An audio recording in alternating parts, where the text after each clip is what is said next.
What's going on, everybody? Eyecee here, and welcome to another NBA video. This one is for November 27th, 14-game monster slate. Before we get right into it, a couple of things to touch up on.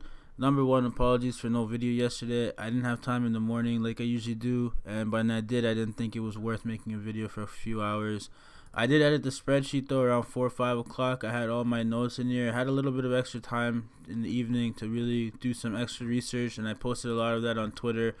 Specifically how Jokic only shows up against big teams in competitive games, how Denver has shut down almost every single guard they've gone up against with the exception of Trae Young and Jaylen Brown. So I really wasn't on Beal, Isaiah Thomas, or Jokic for that matter. And then Kawhi and Doncic I had somewhat exposure to, but not as much as the field. I also didn't think that those guys were going to have as good of the games as they did. And then I posted this one lineup, which was my main lineup for one of my higher entry single entries. I didn't end up winning it. I ended up losing it. Millsap and Beverly did not do so well. But the rest of these guys were good. And as you guys can see, the thought process yesterday was pretty much spot on. This is the best lineup of the night, 300.25, 500 salary remaining. And this is the lineup they came up with. As you can see, there's no Doncic, Beal, or Jokic in this lineup. So my thought process yesterday was pretty much accurate, spot on. A lot of the role bench players we talked about in the spreadsheet did really, really well. And hopefully we could identify some more plays like that today. Of course, this is my free NBA spreadsheet you're looking at on the left-hand side of the screen.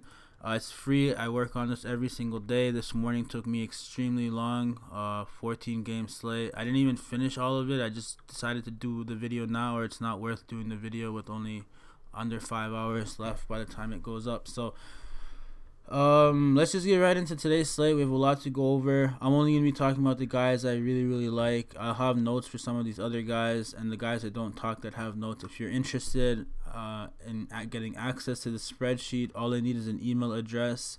You can DM me on Twitter. My Twitter handle is @Eyecee DFS, or you could post your email in the YouTube comments below, and I'll share the link with you. We have almost 50 people using this now, so the more the merrier. The more people I have, the more I enjoy doing it. And I'm also trying to grow my channel to do this full time. So if you guys haven't yet, please take a couple of seconds to hit that like and subscribe and help me grow so I could push out more free content for you guys. With that said, let's get into today's first game of the night. A Utah Jazz versus Indiana, an earlier game for most of these Jazz players than they're used to on the road. Honestly, Donovan Mitchell is the guy I'm looking at. He continues to be one of my favorite players to watch this season. Without Ricky Rubio in the lineup, his usage, his ball handling, assist rate have all gone up. He's been playing really, really well. And against the Indiana Pacers teams, which are a little bit of a tougher, slower-paced matchup, I have no problem getting to some Donovan Mitchell at this price. He's one of the guards with the higher ceilings compared to the price. His ability to exceed value in this range is a lot higher than some of the other guards on the slate in general. So overall, I'm looking to Donovan Mitchell as one of my top plays of the night and one of my more favorite plays for this game. The other guy I'm looking at is Bojan Bogdanovic. This is a revenge game. He used to be on the Pacers the last year. They traded him. They didn't want to pay him. And it sucks for the Pacers. Good for the Jazz. Jazz really got strong with him. He's one of the main reasons why a lot of people thought the Jazz were real contenders, not Conley. Conley's not that much better than Rubio. In certain aspects, Rubio's better than Conley, ball handling, passing. But Bogdan was a knockdown shooter, strong-bodied guy, a tall, lengthy guy, decent defense, coverage, all that. He's going to be in a good spot here at 6,600 to go up against this Pacers team, who are a tougher defensive matchup. But Bogdan's just been playing really, really great. In my estimations, I would say he has a 20% chance to have an off night in regards to his shooting. But on most nights, he's been very, very consistent. As you guys can see, these DraftKings points here, 36, 41, 29, 43. He had a little stretch in the middle there and a little stretch at the beginning of the season where he wasn't just making a shot. But as it stands right now, he's been pretty consistent, making a high volume of shots. So he's someone I'll be looking at. And then it all depends on Rudy Gobert. Rudy Gobert plays or not. Honestly, if Gobert is out, I like Mitchell a little bit more because shot attempts should also go up and usage should be good too. But if Rudy Gobert is out, then Royce O'Neal, Jeff Green, Tony Bradley would be the benefactors. Tony Bradley at 5K, I'm not really that interested because he's prone to foul troubles. It's pretty risky at that price. Jeff Green, I'm on the fence. I could play some Jeff Green at the same time. I could just overlook him on a 14-game slate And Royce O'Neal is a mediocre play that can hit value but rarely exceeds value, so he's someone to also look at. But overall, not really much to really consider here in terms of value, unless Gobert is truly out. On the Indiana side, Sabonis is the guy I think should have a really interesting matchup. If Gobert is out, he'll be matched up with Tony Bradley, Jeff Green, and he should have his way with them. On top of that, he's also going to be wanting to show Bogdanovich and the Pacers that they made the right decision sticking with him over him. Decent price here, $7,900. The usage is great, but he's not my favorite Pacer. My favorite Pacer is Malcolm Brogdon at $6,800. He's still very cheap in my opinion. His usage is the highest on the team. His assist rate is crazy. He has a triple-double upside most of the time he's on the court.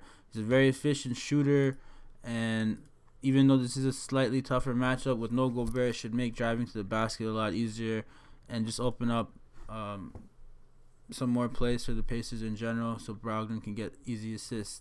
Those are the two guys I'm really liking on the Pacers, and Jeremy Lamb will give an honorable mention to. I have him in slight consideration because when Jeremy Lamb gets hot, he gets hot. But at $6K, it's a risky price. 36 is basically what he gets on most nights.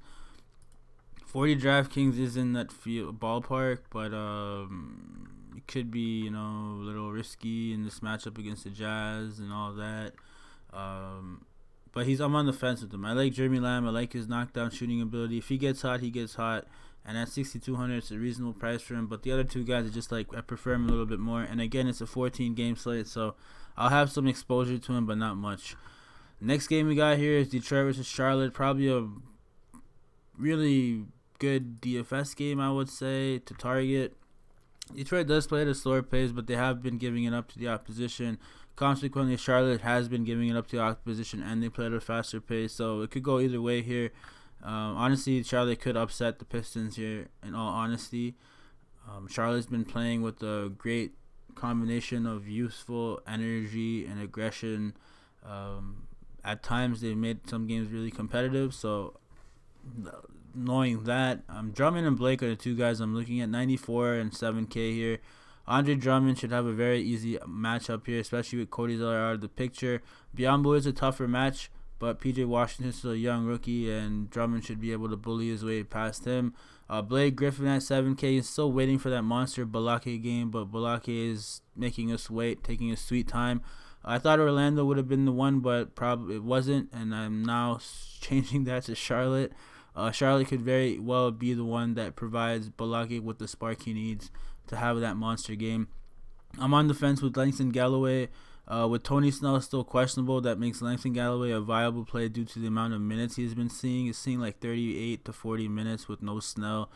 Decent matchup here, and he's still playing garbage time as well. So if Snell's out, I'll give Langston Galloway a serious thought. But at this moment of time, he's questionable, so I'm questionable on my Langston play. On the Charlotte side, Devontae Graham, I enjoy watching Devontae Graham, but I haven't been playing him. I just feel like his price is very high, and there's also a lot of risk with him. The ownership is usually high on him too, so I often like to fade him and pivot. But again, today I'm not really all that keen on Devontae Graham. By no stretch of the imagination am I saying that he can't get it done today. He could very well get it done.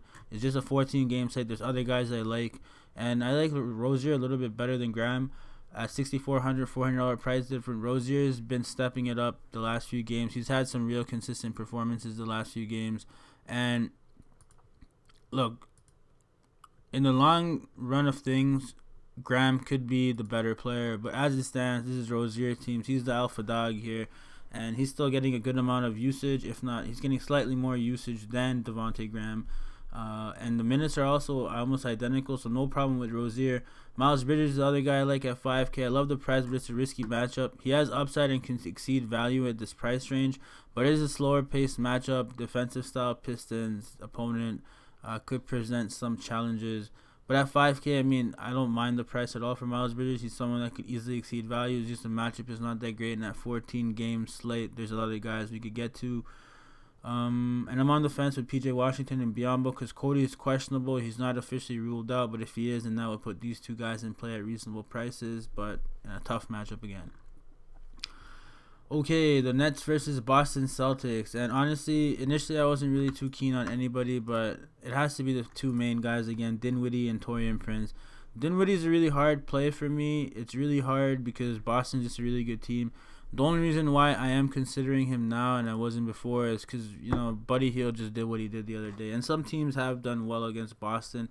And if Marcus Smart and Kemba Walker are going to be out, then I really like Dinwiddie. That changes Boston's Celtics defensive dynamics for sure.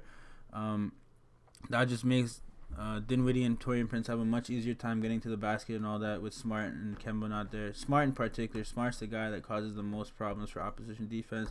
Sure, Tatum and Brown are still good, but Smart's the one that's the main guy there.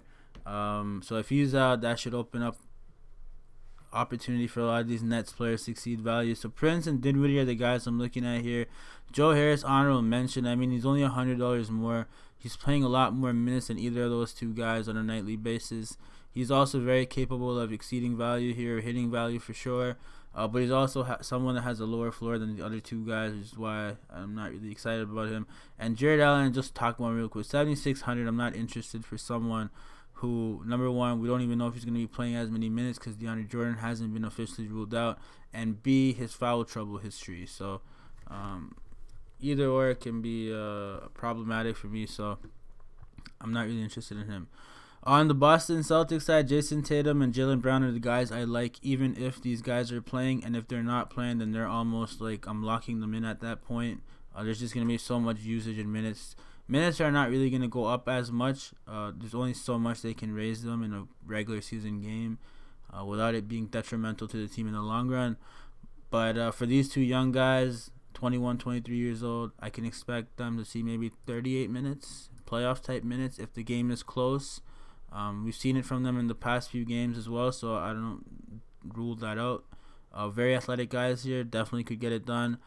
So I don't mind these two guys, especially if Smart and Walker are out. The other news to take in is that Thies is out, so that would mean Kanter and Robert Williams would be getting extended run here, around 20 to 23 minutes. If we could get 20 to 23 minutes of Kanter in this matchup, I wouldn't mind it. 5K bigs against Nets, that's what we like to target. So I wouldn't mind Kanter at that price. And then Robert Williams would be a slightly riskier play, but also in a good matchup. So those are the two guys I'd be on the fence with. I'm still not 100% sure how much I get to them, but they're decent plays. Sorry, it should be green. They're decent plays. With these news being out and the opponent sucks, Nets against bigs are something we like to target. Fuck's sakes, man. Why is my phone ringing? Okay, sorry about that. Sacramento versus the 76ers. So this is a tough game for the Kings here. 76ers just got embarrassed by the Raptors, particularly Joel Embiid is going to want to come out here in full force. And if Embiid is the real deal, he's really going to come out here in full force. I'm expecting a huge Embiid game, because of which I'm not really excited about the Kings here. The Kings have been playing really well due to all their injuries and all that, but 76ers are a very tough defensive team, probably the best defensive starting lineup from head to toe. The Kings have been playing well again, but I mean, this is going to be a motivated Philadelphia team. They're going to be at home. Sacramento's on the road. Could be a little tired. Bogdanović might not be there, so I could just see them getting folded here. In all honesty, this is just one of those games. But at the same time, I could also see it turning out into a game, and if it does, and a lot of these other guys would become valuable in that regards. But it's a very small probability in my mind, and I'm not confident in any one of these guys on the Kings. Buddy Hield, obviously, I'd give an honorable mention to, because just the amount of usage and minutes he's seeing and the upside he has. But the 76ers should be able to do a good job on most of these Kings players and totally take them out of the game. The 76ers, on the other hand, Joel Embiid is the guy I'm going to. I really, really like Joel Embiid, especially after the game he just had. Maybe a lot of people are slightly lower owned on him based on what they saw. 0 points is kind of unreal. If you ever asked me that Joel Embiid would play 33 minutes and not score a point, I'd say you're crazy. But we just saw it happen, so it was a very bad, fluky type of game for him. Nothing was going in. Free throws, 3 free throws. He didn't make a single free throw. So everything is just compounded. I think he got in his head. Something psychological happened there. His daddy Gasol just signed him. But this is another day, another matchup against the Kings. Richaun Holmes is a decent defender, big center, up-and-coming young man in this league. But Embiid is just a different beast, a different breed. And if he's up for it, he's just going to smash. So Embiid's the guy I'm looking at. All these other 76ers, I have a lot of beneficial, nice things to say about them. They're all decently priced here. Josh Richardson is a little overpriced now compared to Harris and Horford, because I just feel like Harris and Horford have much more upside than Josh Richardson. But Josh Richardson was in scorching hot form, and Josh Richardson, if he's going to be shooting like that and playing like that, then I can see why his price is like that compared to the other two who are a little bit more passive. But if Josh Richardson is being aggressive, and it seems like he's getting more and more acclimated to this team now. He was the new guy on this team at the end of the day, and it takes a while to get used to some stuff. But now that he's used to it, now that he sees how things are going, I feel like Josh Richardson is going to be taking more shots, putting up more shots. So it's a decent play in my mind, but still comes with this risk. Any one of these guys could be good. The guy I'm going with is Joel Embiid. Next game we got here is Orlando versus Cleveland. Orlando, of course, has major injuries to two of its all-stars, or major stars. Vucevic and Aaron Gordon, both of these guys are out. This is opening up a lot of minutes for some of these other guys, but the main guys that are benefiting. The main guys that are benefiting from these two guys missing are Jonathan Isaac and Evan Fournier. And Evan Fournier is probably the main guy you should look at on the Magic every time you look at any Magic player. His shot volume is just going through the roof. If he's going to be taking 20-plus shots a game, then I have no problem going with Evan Fournier. He does get you other peripheral stats, particularly assists. He has a decent assist rate on the team. He's ball handling at times. The usage is the highest on the team. So he's someone I'm definitely going to be considering. 6,400 on the Magic, especially against the Cavaliers. And then Jonathan Isaac, he came down to earth a little bit. I would think the expectations are a little bit too much. Detroit was a tough matchup for him, a slower-paced defensive type of matchup like the Charlotte guys have today. But this is another matchup here that I think Jonathan Isaac should be more than capable of exceeding his value. He's going to have a lot of usage. He's going to be up against some bums. And honestly, it's going to be a faster-paced, easier defensive matchup than Isaac is used to, especially if Kevin Love is out. So I have no problem playing some Jonathan Isaac today. On the Cavaliers side, we don't know if Kevin Love is going to be playing or not. And let me just tell you, even if Kevin Love's playing, this is Kevin Love's injury history. And this starts from 2017, okay? 2017 to 2019. This guy's had a whole plethora of injuries here. And he's just someone I don't like on a nightly basis anyways. I just don't like him because of his injury history. He's been AD before AD was AD, okay? This starts from 2017 here, okay? There's more. There's just they saved him the embarrassment. They're just like, screw it, we're running out. We don't want to dedicate 2 pages to him or see, you guys see what I mean. I'm not really fond of Kevin Love. Yeah, sure, he's a fantastic player when he's playing full allotment of minutes. He can get it done, exceed value with his eyes closed, all that jazz, but he's just flaky, man. A hair can fracture his jaw or something, I don't know, and he'll be out of the game. I'm just not fond of Kevin Love. I don't love Kevin Love. No love for Kevin Love. Yeah, I don't know. I don't like him. The guys I do like on the Cavaliers are Sexton and Osman. Sexton has been consistently mediocre, okay, and I say that positively. I don't mean that negatively. Sexton's been playing decently well. Nothing too bad, nothing too great. Their shot volumes have been up and down. Some nights are more, some nights are less. It all depends on how some of his other teammates are playing. But he's been playing decently well. I mean, at this price point, 30 DraftKings points is what we'd really be looking for and hoping for. And he's more than capable of getting you that, if not more. But he's also capable of getting you slightly less, which is why I said he's been consistently mediocre. And then C.D. Osman, I mean, if I thought C.D. Osman was going to do it, a hat trick of good games. He had a really good start to the one against Brooklyn the other day, but then he couldn't do anything in the second half. He went MIA, and that's unfortunate. But if we've learned anything from watching C.D. Osman these last 3 games, is that he was just in a horrible slump. He still has a lot of upside. The coaches never gave up on him. They were still playing him decent amount of minutes, making him shoot himself out of the slump. So he still has a lot of upside here, and I don't mind him. Someone that could definitely get it done, so I'll be looking at him. And then Larry Nance and Jordan Clarkson are the 2 guys I'm on the fence with. If Larry Nance ends up, or if Kevin Love ends up out, then Larry Nance could be a decent play. Yeah, he could be a decent play. If Kevin Love ends up being out, Larry Nance could end up being a decent play here. He was chalk the other night. But he's still pretty much going to be chalked with this good performance the other night. People are going to see that and just automatically pick him with Kevin Love out. The other thing that makes me like Larry Nance is Vucevic is also out. So he's not going to have the same defensive mindset or the same defensive matchup that he usually does. And a lot of people might fail to realize that on a 14-game slate. So that's opportunity us. Jordan Clarkson's the other guy I want to quickly talk about. I'm on the fence with him. People are just got to put some respect on Jordan Clarkson's name. He's the next Lou Williams, man. This guy's been playing really well off the bench, taking a good amount of shots, efficient, scoring well.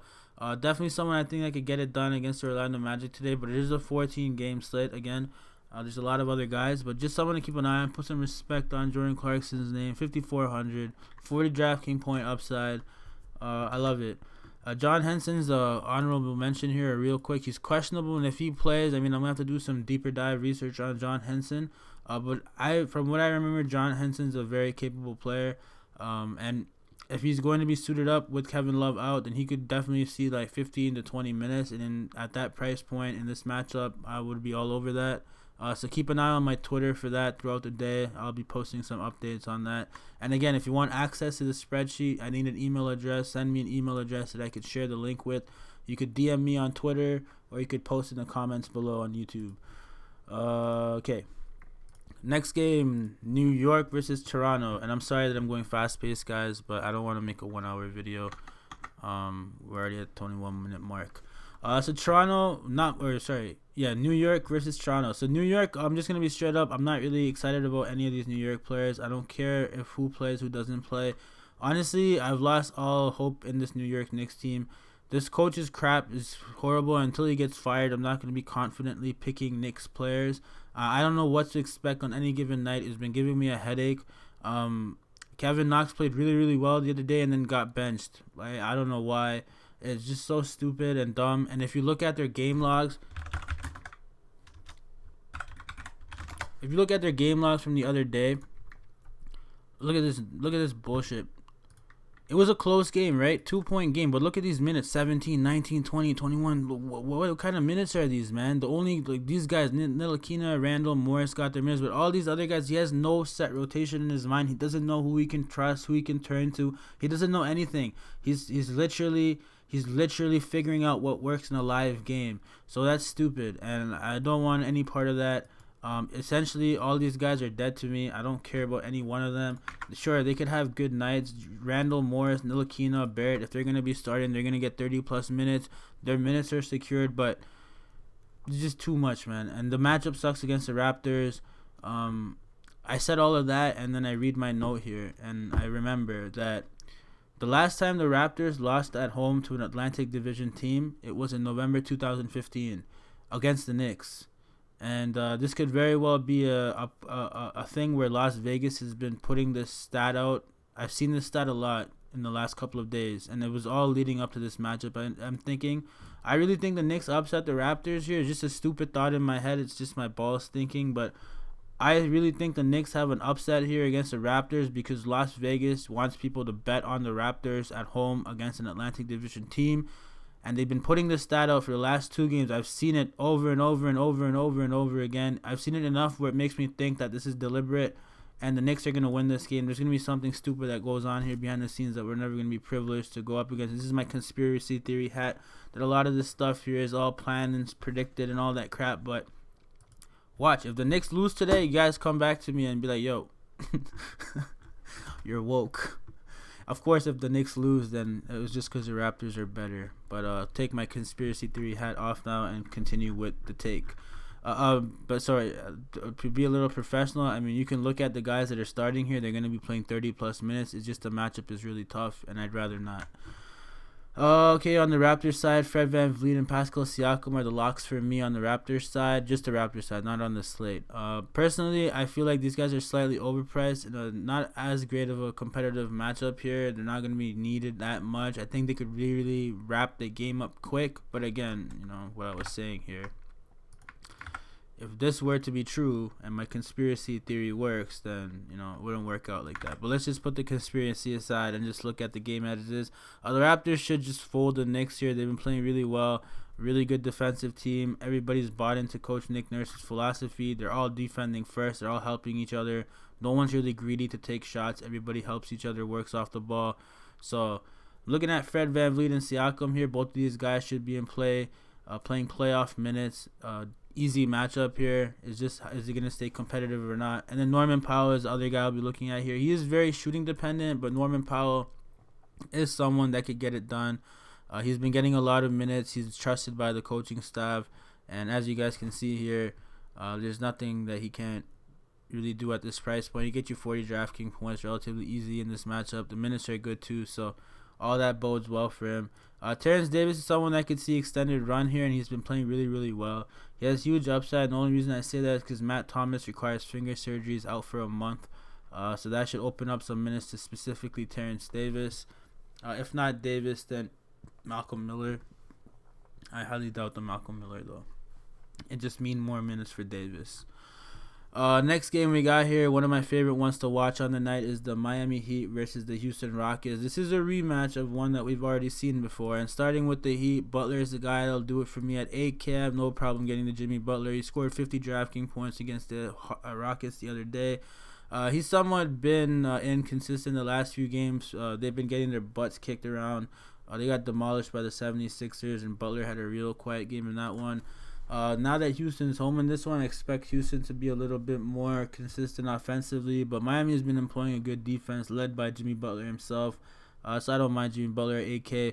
Bam Bam has been my favorite player on the Heat so far this year. I take that back. He's my second favorite player. Kendrick Nunn's my favorite player on the Heat. But Bam Adebayo, going back to preseason, he's been a beast. He's been super consistent, one of the most consistent performers on the Heat. My only issue is he's a center-only eligible guy now. He used to be power forward center, and that made him a really good play night in and night out. But as a center-only play, it is somewhat, it's a question. You only get to pick 2 centers max, and you got to make sure it's the right one, right? So, Bam over here, I love his price. I love the matchup, especially if Capella's going to be out. I think he's going to have a really easy time going up against Hartenstein and Tyson Chandler. But like Capella, Adebayo is a very big, agile guy. He can get up and down the court relatively easy, and he's going to cause problems for the opposition. He usually does. Capella would be a direct, a blockage to his advantage. But without Capella, Bam's the guy I'll be looking at.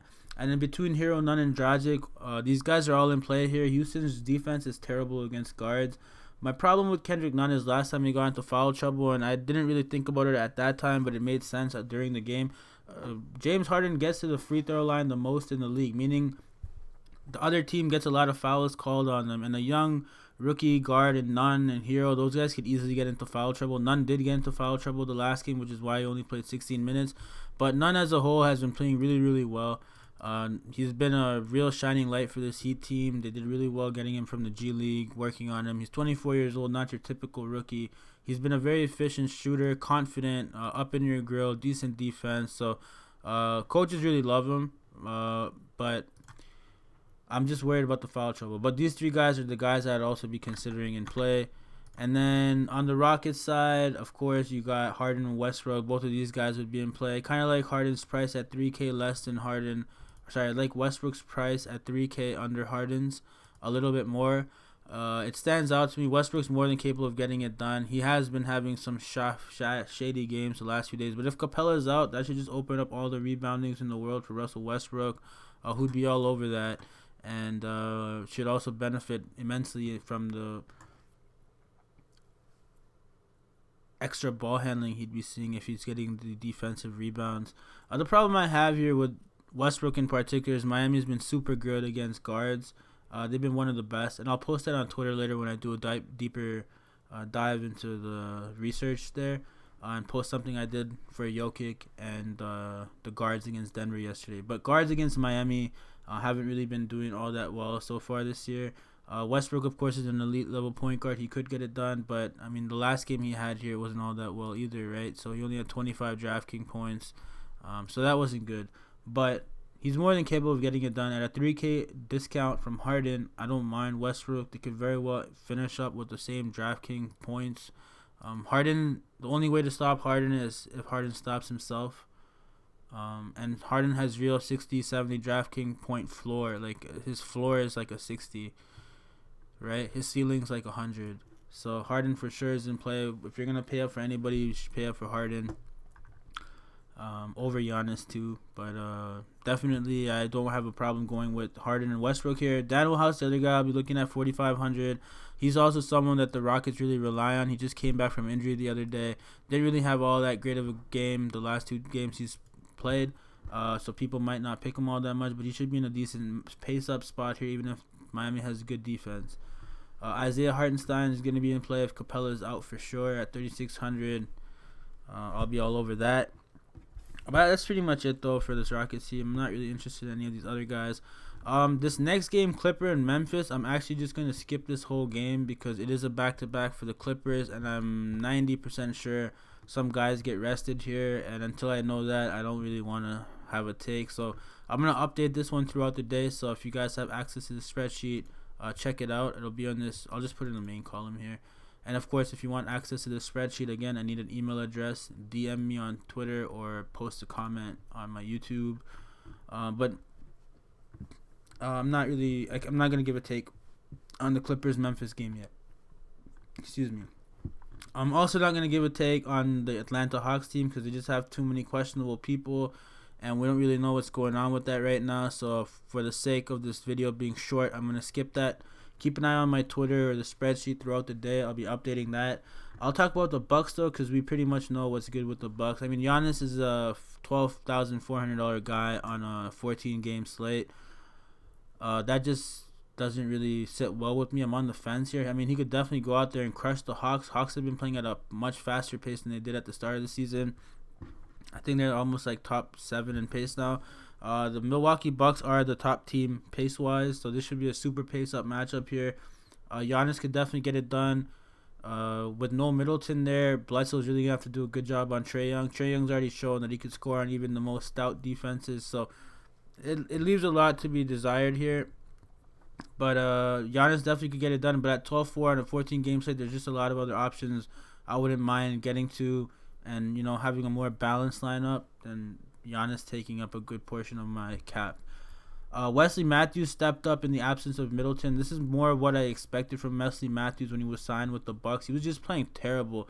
But with no Middleton there, the shot volume has increased for him, and he's someone that can knock his shot downs. If he's going to be getting more shots, he just becomes more valuable. And similarly, Pat Connaughton is between Wesley Matthews and Connaughton. Both of these guys are really vying for that other spot here with Middleton out of the picture. DiVincenzo is the guy that's been consistently doing it, but his price now is up there. We're on a 14-game slate. 5K is not all that reasonable for me. It is a pace-up matchup and all that, so, I mean, I'm on the fence with him too. But honestly, guys, sorry. Just keep an eye on the news for this one. For the Lakers-Memphis game and the Atlanta-Milwaukee game, I'll have better notes and updates for you guys throughout the day. There's just too many injuries right now, and I don't want to waste my time giving a take that doesn't mean anything in a couple of hours. Minnesota versus Minnesota versus Spurs. So Karl Anthony Towns is the guy I'm looking at. One of my favorite plays of the night. Not much to say here against the Spurs. Sure, the Spurs could shut him down or slow him down, not shut him down. But Karl Anthony Towns has been playing really, really well. I have no problem getting to him. Jeff Teague's the other guy I'm looking at here, 6,100. He's a little bit of more risk compared to some of the other guys in his price range, but I mean, in this matchup, he should definitely be able to hit 36, 40 DraftKings points. It should be a decent pace matchup, a high scoring affair in my opinion, at least for the Timberwolves. The Spurs could change it up. You never really know with the Spurs, but they've been playing at a decent pace with a lack of defense, and the scores have been climbing. So it's probable here, right, that happens. On the Spurs side, just quick, I'm on the fence with Jarrett Culver. A lot of these guys are questionable. Jake Layman's still out. Jarrett Culver has been the most consistent role player for the Timberwolves, so he's the guy I'm looking at. The 4,900 is a reasonable price for someone that's been getting as much usage and minutes as he has. So he's a decent play. I'm just on the fence because we don't know if all these other guys are going to be in or out. If more than 2 of them are out, then I'm cool with Culver. On the Spurs side, DeRozan's the first guy I'll talk about. Look, DeRozan has upside. but he just unfollowed the Spurs on Twitter for whatever. He always does it at the start of the year. But, I mean, this was kind of weirdly timed. It was after the loss against the Lakers that this started trending on Twitter. So I don't know how that works. Keep an eye on the news here. Maybe he's getting traded. Maybe he's benched. I don't know. I don't think so. From what I've seen, I haven't seen anything like that. He should be playing. And if he's playing, he's going to be in a good spot to exceed value. Maybe at slightly lower ownership as well. 7,400 is a reasonable price for DeMar. It's just DeMar is not someone that exceeds or hits his ceiling a lot. He's usually mediocre. And if you get a 45 to 50 DraftKings points game out of him, you're usually happy. Bryn Forbes is a guy that has been playing really well, especially since DeJounte Murray has taken a step back. Of course, he had those 2 flop games here, but then, he got into foul trouble, one of them, and the other one was against Philly. It was just a horrible matchup for him in particular. But, I mean, he's someone that could definitely get it done as a cheap value play against the Timberwolves. The last time he played against him, he didn't do all that well. But something tells me Bryn Forbes is going to be in line for more of a role because DeJounte Murray has also unfollowed the Spurs on Twitter. And I don't know how that bodes, how his minutes are going to be affected, if it affects his minutes at all. But it's just something to note here. He has unfollowed the Spurs on Twitter. And there's rumors that DeRozan and DeJounte might get traded. So just keep an eye on the news. That would really affect everything on the slate here. Jakob Poeltl has been getting more and more minutes. So Jakob Poeltl, definitely someone to look at here. He's someone that can exceed value in limited minutes. The price is somewhat, inflated here at 4,500, but the matchup is just really good. They're gonna need his size and strength against Karl-Anthony Towns and some of the other guys on the Wolves. So Jakob Poeltl could see another 20-25 minute game here, and if he does, then he's definitely in play. He could exceed value, albeit it is risky. So I'll leave it at that. Next game we got here is the Washington Wizards versus the Phoenix Suns, and starting with the Wizards. Look, Beal and Isaiah Thomas had a terrible game against the Nuggets, as predicted. Guards just did really bad against the Nuggets, so these guys are in a bounce back spot here. A lot of people are just gonna be shying away from Isaiah Thomas and Bradley Beal. Definitely viable plays here, but my favorite guys are Bertans and Wagner. These guys are on a back-to-back. If things aren't looking good for them right off the bat, then Bertans and Wagner are going to see extended run in this matchup. To begin with, Bertans and Wagner are going to be heavily involved in this matchup. The perimeter shooting is going to be needed for this type of game against the Suns. Both of these guys are their better perimeter shooters from the 4 and 5 position. So Bertans and Wagner could definitely get it done. I'm looking at both of those guys. And then Troy Brown and Jordan McRae, I'm on the fence with. Both of these guys could be fantastic value plays if you think the game gets out of hand. They're both solid value plays. Even if the game doesn't get out of hand, it's a back-to-back. These guys should see slightly more usage and minutes to begin with. But if it gets out of hand, then that just makes them a particularly exciting play for me. Again, this is the second end of a back-to-back. They're coming off of a tough loss against the Nuggets. This is a good bounce back spot, but at the same time, the Suns might have Rubio and be back to their crazy form that they were playing in before Rubio got injured, and that could just change things for the Wizards quickly. On the Suns side, Kelly Oubre revenge game, man. This is a revenge game. He got banished to Phoenix in the middle of the year last year. Yes, Kelly Oubre has a lot of potential. Kelly Oubre has been playing really, really well. And if I was Kelly Oubre, initially I wouldn't have been all that happy. But knowing where the Wizards are now and where the Suns are now, I should be happy. Hindsight is 20/20. But I'm sure Kelly Oubre holds some resentments towards the Wizards. He is a very vengeful type of guy to be in with, feisty, aggressive. So Kelly Oubre, I'm looking at him. He's definitely going to come out here and going to want the ball. They also had a tough game against Denver the other night, as expected. But Kelly Oubre has real upside. But he also has a real, unsafe floor. He could go out there and get you at 6 DraftKings points. I don't think that happens today. That was just a one-off. That was just a horrible game. That was like that Embiid 0-point game. Those are things that happen in people's career from time to time. Good learning experience. It just wasn't his night, man. But definitely my favorite player on the Suns here, Kelly Oubre. And then followed by Devin Booker, who I think should be in a great pace-up matchup here against the Wizards. Especially if Ricky Rubio's out. Devin Booker's going to be in a lot of my lineups.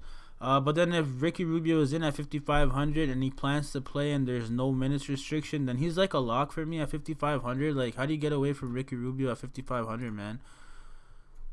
How? Like, he has like real 50 DraftKings points upside. 40 is not outside of the realm of possibility. It's a pace-up matchup against one of the worst defenses in the league, and he's not on a minutes restriction. How do I get away from it? So, I mean, hopefully he's out and I don't have to make that tough decision. It's not that tough. But if he's out, then I love Booker and Oubre. But if Rubio's in, Rubio becomes my top son here. I'm on the fence with Mikal Bridges. It all depends on if Cameron Johnson plays or not. If Cameron Johnson's out, then I'll play some Mikal Bridges. On to the next, Lakers versus New Orleans. And this is a multiple revenge games for many, many people. A lot of people are involved in trades here.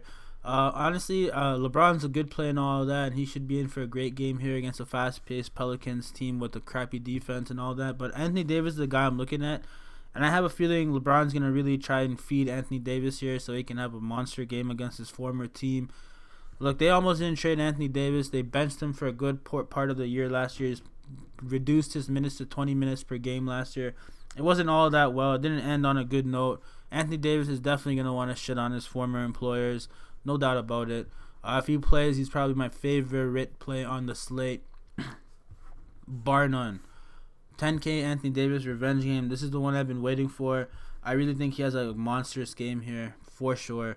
Rajon Rondo's the other guy. There's a revenge narrative here as well. Rondo, of course, was traded to the Lakers 2 years ago when they made the playoffs with the Pelicans and really had a good run there. They knocked out the Trailblazers in the first round, and they had a chance, and then Cousins got injured and all that. And then they didn't keep the team. They let them all go away. So another revenge narrative for Rondo, but he has a lot of revenge narratives with all the teams he's been on. But that's pretty much it from the Lakers side. I'm not all that excited here about anybody else. Kyle Kuzma could have a good game against his former friends. He's also going to want to, show up and show off. So maybe Kyle Kuzma, but not all that excited about him. On the Pelicans side, Brandon Ingram is a revenge game for him too, but I'm not that excited about Brandon Ingram. I feel like this is the first time Brandon Ingram's going to have a tough matchup. He's been skating through the opposition all year long so far, but now that he's going up against LeBron and AD, I think finally he has some real opposition that could hinder him in some regards. All these other teams don't really have anybody. Utah, you could argue, would put Bogdan and Joe Ingles, but Jingles hasn't really been the same Jingles offensively, so he's more of a liability in that regard. And Toronto was the one team that I thought would have put a clamp on him as well, but even then, he managed to have a good game against them. So it is a little risky, predicting Brandon Ingram to be stopped by LeBron and AD. Brandon Ingram has been like Kevin Durant light for me right now. He's scoring at will. He even looks like a Kevin Durant light, man. Like, he's just scoring at will. It's really hard to stop this guy. But in LeBron, AD, Howard, McGee, they have some big-bodied guys that could hinder Ingram and make it tough for him. So I'm still excited to play Ingram. I'm just not as excited as I usually would be. Lonzo Ball is the guy I'm looking at, man. Lonzo Ball is the only reason I'm looking at him is because guards have been giving it up to the Lakers or giving it to the Lakers. If Lonzo Ball is going to be playing his full allotment of minutes, particularly if he's starting, he should be starting any day now. It's just he came back from injury and they've been slowly incorporating him back into the lineup. But any day now, he should be back in the starting lineup and seeing around 25 to 30 minutes consistently. At 5K, under 5K is a reasonable play. This should be a decent matchup for Lonzo, a good opportunity for him to, really show the Lakers they messed up. So I don't mind him. And if Derek Favors is out, I'll be looking at Jahlil Okafor. I really think Jahlil Okafor is going to be needed here. At 4,100 is a fairly priced guy here. He has tremendous upside at this price. And his size and just his size in general is going to be needed here. So I don't mind some Jahlil Okafor. He has some real upside, even though he has some real risk as well. But yeah. Second last game here, OKC versus Portland. Another decent game to target here. I'll start with Lillard. Lillard's been back from his injury, and he's been playing with Melo now. It's a big change. Melo takes a decent amount of shots as well. So, it's a risk playing Lillard because, he might not be taking the same amount of shots he had in the past and letting Melo take these type of shots. But again, it was against Chicago and Cleveland. They didn't really need Lillard to do Lillard things. They did lose against Cleveland, but, they didn't really need Lillard to do Lillard things for these two games. This is a matchup here where Lillard's going to have to be his old self. He did come back from injury against the Cleveland game, so you can attribute some of that to some injury problems or lack of game floor and in form, I should say. But at 8,600 against the against the OKC Thunder, Damian Lillard is going to be needed. Damian has had some great game against OKC 2 years in a row now in the playoffs. Of course, this personnel is not all the same. But the coaches, he knows the schemes really well, what they're going to try and throw at him. They have some better guard defenders too now in Shai Gilgeous and Chris Paul. So that could also change the dynamics of this OKC and Portland matchup. I'm sure the OKC team in general is going to be wanting to see how to stop this guy and really stop this guy. But he's already had a 58-point game against them this season. So I don't mind Damian Lillard whatsoever. I'm expecting a 50 DraftKings point game any day now. He got close to it against the Cavaliers even though they lost. And Chicago, they just didn't need him. It was a blowout, so he played less minutes. So Damian Lillard is my favorite Portland Trailblazer, bar none. I really, really like Damian Lillard here. And then Hassan Whiteside is the other guy I'll be looking at 6,600. I still think the price is very reasonable on Hassan Whiteside, someone that could drop 30, 40 DraftKings points in a quarter. The problem with Hassan Whiteside has been his foul troubles. He has a lazy attitude, but honestly, he's in a contract year here, and on most nights, you're going to go out there, you're going to get like a motivated Whiteside.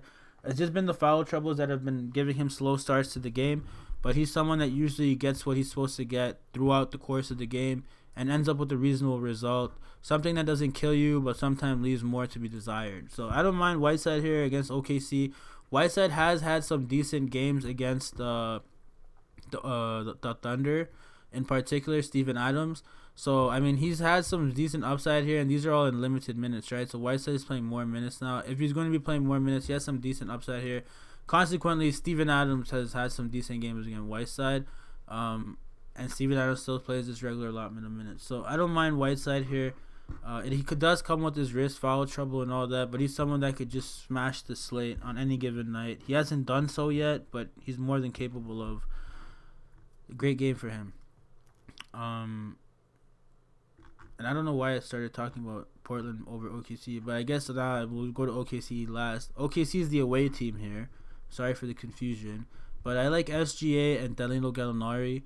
Both of these guys are in a great spot here against a Portland team that's been giving it up all season long, especially the last few games. They're at a real downward spiral.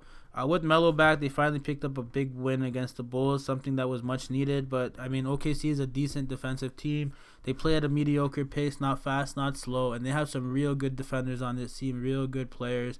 So OKC is going to go out there looking for a win, more than capable of getting it. With that said, SGA is going to have to lead the charge there. He's a little bit riskier than some of the other plays, but the matchup is huge here. The upside is huge for him. He hasn't had a really big game in a while now, so I don't mind SGA. And Danilo Gallinari, he should have a much easier matchup against the Portland Trailblazers than he has in the past few days. Against Melo, Bazemore, Hood, I mean, Gallinari should just be eating all night long.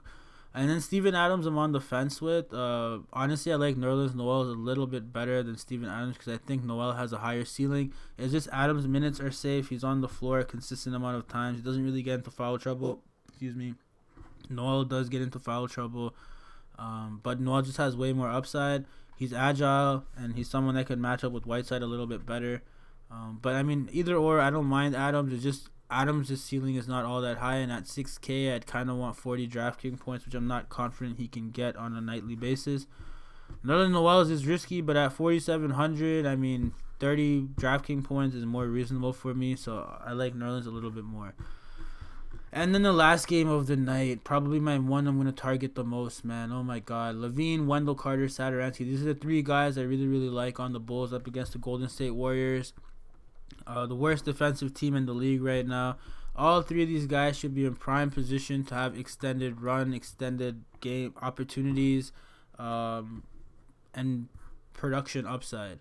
Let's just go to the Bulls real quick. So Levine, of course, had his monstrous game the other day, but then he followed that up with a subpar performance against Portland. Now, I'm expecting Levine to come out here swinging high shot volume against Golden State, who's very bad defensively. I also like Wendell Carter, because the Warriors have been giving it up to bigs throughout the season, and Wendell Carter is a young guy who's very confident, competitive guy. He really wants to win, change the way the Bulls operate. He's had some fiery post-game remarks already this season, and I mean, this is just another opportunity for him to really put up or shut up here. Like, if the Bulls don't win, I can imagine he's going to be super upset. This is a game they should win. They have to win. They don't have to win, but they should win, and they know they should win it, so they're going to come out there swinging. And if they don't, then Wendell Carter is going to be venting to the media.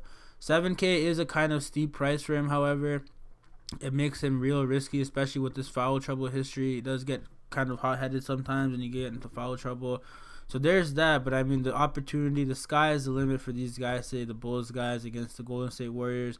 I like these three guys in particular, with Levine taking the cake. Satoransky is my boy, Thomas Satoransky. Coach wanted him to be more aggressive with the shots, and as you can see, he hasn't really been doing that yet. So when he starts doing that and becomes more aggressive, he's one of the Bulls' best efficient shooters. He's definitely someone that could get it done. If you remember his Washington Wizard days, he was someone that was doing it night in and night out as John Wall's backup. So I love Satoransky here. Satoransky at 5K, he could definitely get it done against this shitty Golden State Warriors team. But that's pretty much it. Keep an eye on the news for Cornette, who opens up Gafford if he's out. But the Golden State Warriors team, let's just start with Glenn Robinson. Glenn Robinson was supposed to be a starter when the season started. He just wasn't playing like one. But the last few games, he's really stepped it up, and he's been showing me stuff that I like. Even at 6K, I don't mind him in this matchup against the Bulls. The Bulls also give it up, so there should be ample opportunities for both teams here to exceed their values. So Glenn Robinson, someone I really like. Eric Paschal, in my opinion, is the most talented Warrior that's supposed to be playing, with the exception of Draymond Green. He's questionable. But Eric Paschal is just someone that's been playing really, really well. He's still relatively new to the league, and he's going to have some down games, but he's going to get you close to value. On a 14-game slate, he's not really the best pick in my opinion, but he's someone definitely that you can get it done with. What the hell is going on here? Hyperlink some shit. We'll fix that later. But yeah, he's definitely going to get it done here at 6,300. Eric Paschal is a little overpriced as well in my opinion, but the matchup is just too good. It's a tough decision here. It's going to be a late night game, late night hammers here. These guys are going to have very low ownership because a lot of people are going to find other plays way before these guys even start tip off. So they're just going to have natural low ownership, but they're very capable of exceeding value and doing better than a lot of these guys on the slate here. Definitely a game you should pay attention to, and definitely a game I'll be doing more research on throughout the day and updating my notes. But Eric Paschal, and then one more guy. Who was that? Oh, that's what happened. I erased my notes. I like Alec Burks. I think Alec Burks should be in a bounce back spot here. And then Kai Bowman is going to be in Zach LaVine's grill. He could get into foul trouble, right? But he could also have a monster performance because LaVine's not the greatest defender. Neither are the Bulls as a whole. So, I mean, Kai Bowman could definitely have a good night. And if Draymond Green is out, then he's definitely going to be getting more usage. Of course, keep an eye on Damian Lee as well. At 3,900, if he's going to be playing without a minutes limit, he should be playing around like 24 to 28 minutes he should be playing if he's not going to be restricted in playing. A great matchup for him as well, and he's probably the best price out of all of these guys. He's underpriced. They didn't really think he was going to be playing, so he'd be a lock. Lock if he plays unrestricted. So that's it. Thanks for tuning into the video, guys. Sorry it was a little bit fast paced. Sorry for no video yesterday. Sorry for not having full notes on all these guys. There's 14 games. There's just so much to write, so much to go over. I'll be updating most of the main guys I at least have highlighted throughout the day, so keep an eye on that. If you want access to my spreadsheet, all I need is an email address. Send me an email to @Eyecee DFS on my Twitter, or post in the comments below, and I'll share the link with you. Thanks for tuning in, guys. Appreciate you guys. Thank you all for the support the last few days. I've been loving it. It's because of you guys that I even do this. Otherwise, I would have probably stopped by now, because it is a lot of work, and sometimes I get a very few amount of views. So I'm like, yo, is this 50 views worth the 4 hours of work I put in? But of course, it's a grind. Hard work pays off. Slow and steady wins the race. And believe me, I'm going to win the race. Thanks for tuning in, guys. See you next time. Bye-bye.